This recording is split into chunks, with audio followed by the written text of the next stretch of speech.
In this lesson, we are going to explain how a transect is used to obtain quantitative data about changes in communities along a line.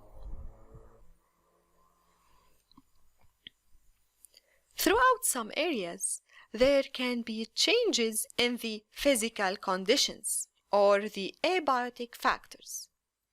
For example, there may be changes in the altitude, soil pH, or light intensity. And when investigating the species distribution in these kinds of areas, systematic sampling is more appropriate than the random sampling. Methods using transects can help show how species distribution changes on the different physical conditions in the area. So what do we mean by a transect? Well, a transect is a line represented by a measuring tape, along which samples are taken. And we have two types of transects.